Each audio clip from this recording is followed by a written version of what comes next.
Hai sahabat Homers, kembali lagi di channel Home Narasi. Untuk kisah kali ini, kita punya cerita berjudul Wasiat yang Membusuk. Sebelum kita mulai, jangan lupa untuk tekan tombol like dan subscribe channel ini, serta aktifkan lonceng notifikasinya agar tidak ketinggalan cerita-cerita lainnya. Langsung saja, kita masuk ke ceritanya. Angin sore merayap pelan di sela dinding rumah tua warisan kakek Arga. Kayu kusennya lapuk, aroma lembab memenuhi setiap sudut. Arga, pemuda 24 tahun, berdiri termangu menatap gerbang berkarat itu. Ia baru saja kehilangan pekerjaan di kota. Ibunya, seorang wanita rapuh dengan tatapan kosong, harus dia rawat sendiri. Rumah ini adalah satu-satunya warisan yang bisa mereka tinggali. Meski kata orang kampung, rumah itu lebih suka memakan tuannya. Di ruang tamu, lukisan keluarga berdebu tergantung miring. Ada sosok kakek, nenek, ayahnya waktu muda, dan satu wajah dicoret dengan tinta hitam. Ibunya selalu berbisik, jangan pernah panggil namanya. Kalau tidak, dia datang, masuk ke lorong. Malam pertama di rumah itu, Arga terbangun. Di luar kamarnya, ia melihat koridor rumah memanjang tak wajar, lebih panjang dari denah aslinya. Suara pintu diketuk pelan. Kemudian suara bisikan, "Selamat datang, pulanglah ke lorongmu." Esoknya, Arga mencoba membenahi ruang makan. Ibunya hanya duduk menatap jendela, bibirnya bergerak-gerak tanpa suara. Sore menjelang maghrib, listrik mati mendadak. Dalam gelap, Arga mendengar suara tangis. Awalnya ia kira ibunya, tapi sang ibu tertidur di sampingnya. Tangisan itu berasal dari dinding belakang lemari tua. Dengan senter, Arga menyingkirkan lemari itu. Di baliknya, sebuah pintu kayu terkunci rapat dengan gembok berkarat. Suara tangis terhenti, diganti dengan suara pelan. "Lorongnya lapar, Nak. Kembalikan apa yang pernah diambil keluargamu." Arga membawa palu. Dengan satu hantaman, gembok berkarat patah. Pintu terbuka, menyingkap lorong gelap yang menjulur bagai kerongkongan monster. Angin busuk menerpa wajahnya. Dinding lorong itu berdenyut pelan, seolah berdetak. Di ujungnya, tampak bayangan orang berdiri memunggunginya. Ketika Arga mencoba memanggil, bayangan itu berbalik. Wajahnya mirip ayahnya yang sudah meninggal bertahun-tahun lalu. Tetapi bola matanya kosong, mulutnya hanya bergerak membisik. "Masuklah, pulanglah ke rumahmu, Arga, atau lorong akan datang kepadamu." Arga mundur. Pintu menutup sendiri, membanting keras. Tiba-tiba ibunya menjerit dari kamar. Dia bangun, lorongnya lapar." Malam semakin menggigit. Setelah pintu lorong tertutup sendiri, Arga mengunci semua jendela. Dia menatap ibunya yang gemetar sambil meracau. Dia bangun, dia haus, dia lapar. Kembalikan dia, Arga." Tak bisa tidur, Arga menyalakan lampu di ruang tamu. Di tengah kabut pikirannya, ia mendengar ketukan pelan di pintu depan. 3 kali. Pelan, lalu hening. Arga mengintip dari tirai. Tidak ada siapapun. Hanya kebun tua dan lampu jalan yang redup. Tapi saat ia kembali duduk, suara itu terdengar lagi. Kali ini ketukannya seolah menembus dadanya. Dak. Panik, Arga membuka pintu. Angin dingin menerobos. Di ambang pintu berdiri seorang perempuan muda, baju lusuh, rambut menutupi sebagian wajah. Ia menggigil. Suaranya parau. "Bolehkah saya numpang berteduh? Saya nyasar di jalan ini." Arga ragu, tapi nuraninya tak tega mengusir. Gadis itu mengaku bernama Mila. Katanya, ia anak kos di kampung sebelah. Arga menyiapkan teh panas, Mila duduk di sudut memeluk lututnya. Tanpa sadar, dari lorong belakang, suara tangis terdengar. Mila menoleh cepat, wajahnya pucat. "Bang, itu suara siapa?" Arga mencoba berbohong, tapi suara tangis berubah menjadi erangan. Seperti orang sekarat, Mila berdiri, berjalan ke arah pintu lorong. Tangannya seperti ditarik sesuatu. "Jangan dekat-dekat, itu bukan apa-apa." Tapi terlambat, Mila meraih gagang pintu, seketika pintu terbuka sendiri. Angin hitam berdesir. Mila menjerit, tangannya ditarik oleh bayangan gelap, masuk ke lorong, lenyap begitu saja. Arga terjatuh, membeku. Lorong menutup rapat dengan bunyi gedebuk berat. Di belakangnya, ibu tertawa menjerit-jerit.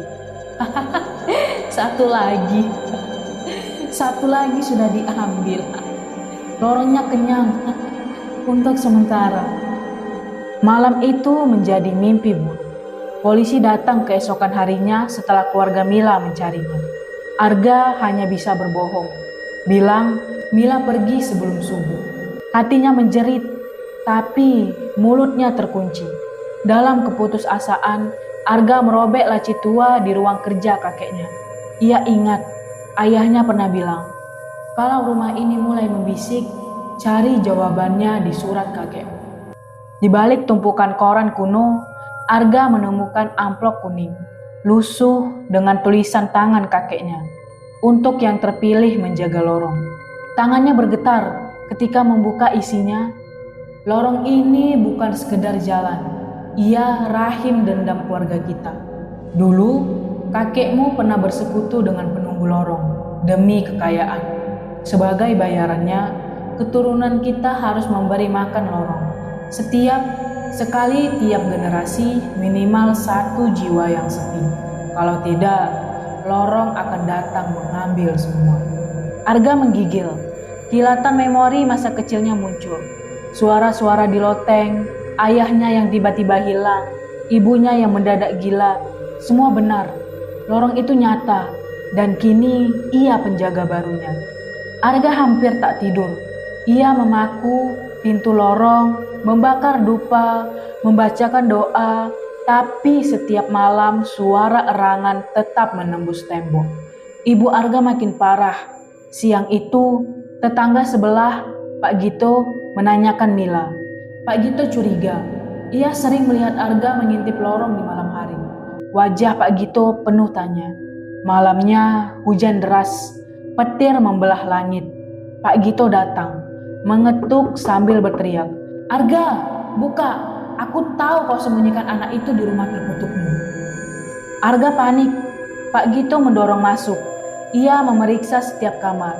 Saat tiba di lorong, Pak Gito mendengar bisikan yang sama. Matanya melebar, tangannya gemetar.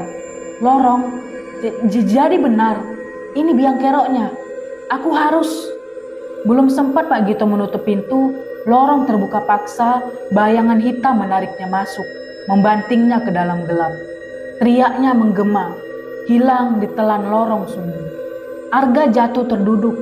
Air hujan membasahi lantai dari atap bocor. Ibunya berdiri di tangga, menunjuk Arga dengan jari gemetar. Kau penjaga lorong. Kalau tidak, kembalikan apa yang diambil. Lorong akan mengambil lebih banyak, sesampai kau masuk sendiri ke dalamnya. Arga menatap pintu lorong yang kini basah oleh darah di bawah celahnya. Ia tahu, ia tak bisa lari. Dan untuk pertama kalinya, Arga mendengar bisikan yang seolah tertanam di tulang belakangnya. Kau juga, Arga. Pada akhirnya, kau juga. Hujan terus mengguyur rumah tua itu. Sejak Pak Gito hilang, orang-orang kampung semakin menjauhi Arga. Tak ada yang mau menatap matanya. Tak ada yang mau menolong memperbaiki atap bocor. Di pos ronda, ia mendengar desas-desus. Itu anak keluarga terkutuk. Semua yang dekat sama dia pasti hilang. Arga hanya terdiam di teras, menatap jalan becek. Sesekali ia melihat siluet orang berdiri di bawah lampu jalan. Tapi tiap dia berkedip, sosok itu lenyap. seperti bayangan yang menertawakannya. Di dalam rumah, ibunya makin sering membisik. Kunci lorong di dada manusia sepi. Kalau kau masih membunuh sepi, lorongnya akan mati. Arga, kau mau membunuh sepi, nak? Arga tak mengerti. Ia hanya tahu lorong harus dikunci agar tak terus memangsa. Maka malam itu ia membongkar lantai ruang kerja kakeknya. Di sana ia temukan sebuah peti besi kecil berisi kunci hitam dengan ukiran mantra kuno. Saat Arga menggenggam kunci itu, lorong bergetar. Pintu lorong berderit pelan, seperti merintih, menahan amarah, dan di balik pintu terdengar suara Mila dan Pak Gito memanggilnya. Arga, bukalah, kembalikan kami kesepian di dalam lorong. Arga ingin melawan lorong, tapi ia butuh bantuan. Satu-satunya orang yang masih ia percaya adalah Hesti, mantan kekasihnya di kota dulu. Lewat telepon, Arga memohon untuk Hesti datang. Awalnya Hesti menolak, tapi akhirnya menyerah pada rasa iba. 2 hari kemudian, Hesti datang membawa ransel penuh obat-obatan. Ia terkejut melihat kondisi rumah, ibunya Arga, dan suasana muram yang menelan dinding demi dinding. Di dalam sunyi, Arga menangis di pelukan Hesti. Aku gak kuat, Hes. Lorong ini menyerit semua orang. Aku harus matiin ini semua. Hesti menenangkan Arga. Katanya ia percaya. Katanya ia akan membantu. Malam itu, Arga tertidur di kursi sambil memegang kunci hitam. Tapi saat ia terbangun menjelang subuh, Hesti hilang.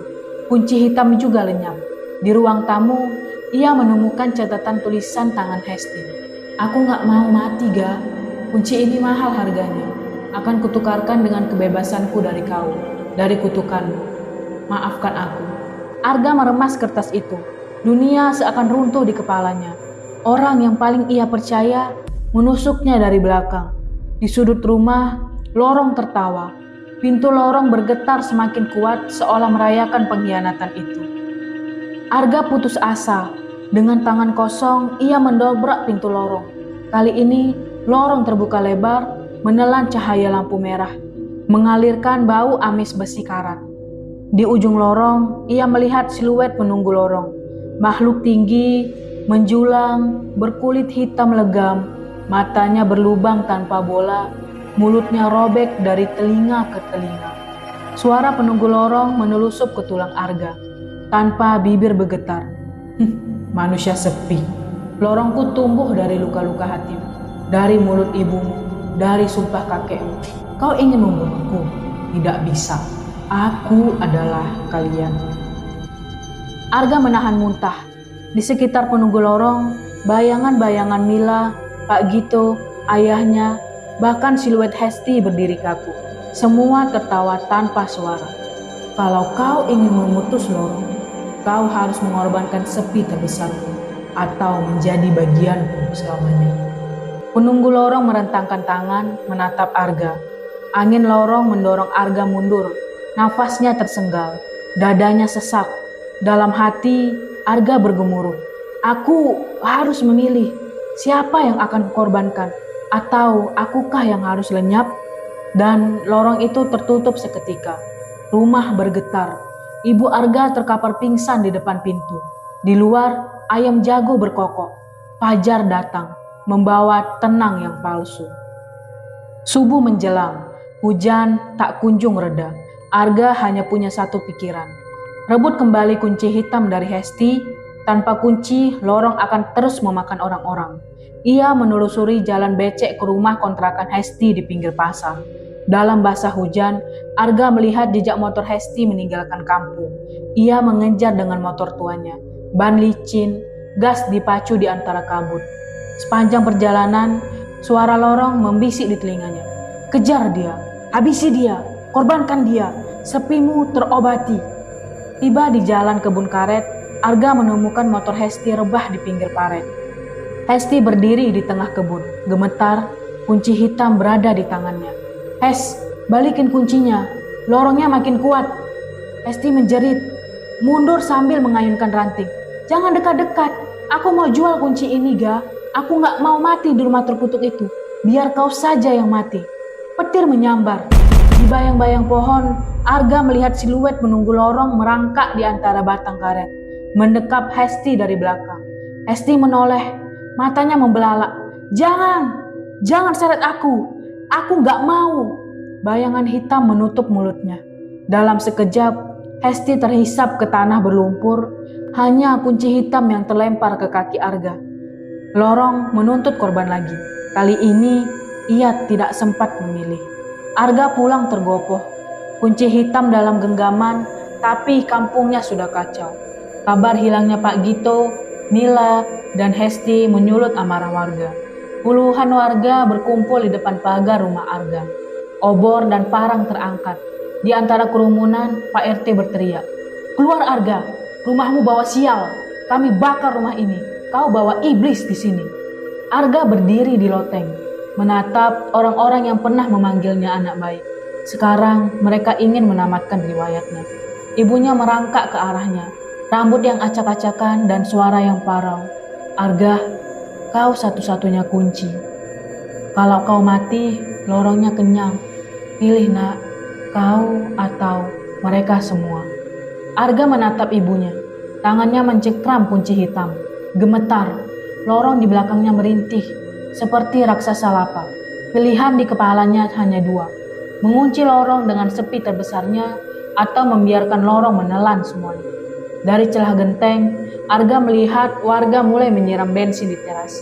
"Arga, keluar, atau kami bakar kau hidup-hidup."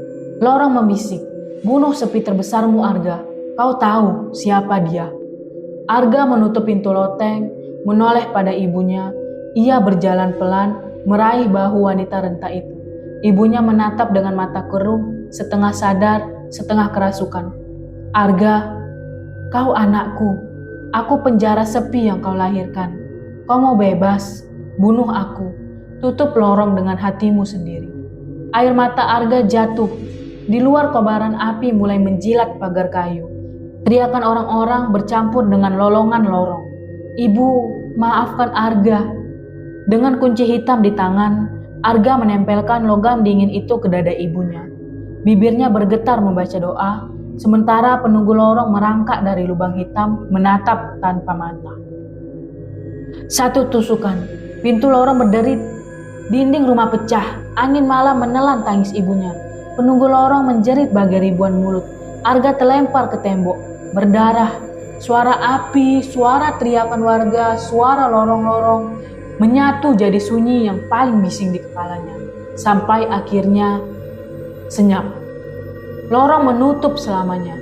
Rumah terbakar habis, menelan kutukan. Warga berhamburan lari meninggalkan reruntuhan. Di pagi buta, hanya Arga yang bertahan di puing hangus.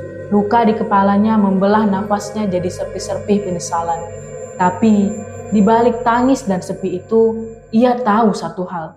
Kutukan keluarganya mati bersama sepi terbesarnya, ibunya sendiri. 2 hari setelah rumahnya hangus, Arga duduk di reruntuhan puing. Tubuhnya dibalut perban. Warga sudah lama pergi, meninggalkan kepulan asap dan cerita-cerita bohong. Rumah itu dikutuk. Jangan pernah bangun di rumah tanah keluarga Arga. Tapi tak ada yang tahu, di bawah puing, penunggu lorong telah mati. Kutukan yang bertahun-tahun mengintai, lenyap bersama ibu Arga. Sepi terbesar yang memelihara gerbang lorong. Malamnya, hujan turun. Arga menatap langit. Dalam suara rintik hujan, ia mendengar bisik ibunya. "Jangan biarkan lorong lahir lagi, nak." Arga menutup matanya. Untuk pertama kalinya sejak ia kecil, ia merasa sendirian. Tapi sunyi itu tak lagi memakan hatinya. Sunyi itu kini memberinya pelajaran. Jangan membiarkan luka disembunyikan dalam diam. Beberapa minggu kemudian, Arga berjalan ke kota meninggalkan puing rumahnya. Di punggungnya hanya ransel tua berisi satu hal, sebuah buku catatan yang ia tulis sendiri, Lorong Sunyi. Di halaman pertama tertulis, "Bacalah ini jika kau merasa sepi. Jika kau biarkan sepi memakan hatimu, lorong akan lahir. Bicaralah, ceritakan, tangis dan teriaklah. Karena sunyi tak butuh pintu jika manusia saling mendengar." Ia menaruh buku itu di atas pusara ibunya, di samping batu nisan retak tanpa nama. Lalu ia menunduk berdoa, "Ibu, maafkan Arga. Terima kasih sudah menanggung sepi untuk Arga.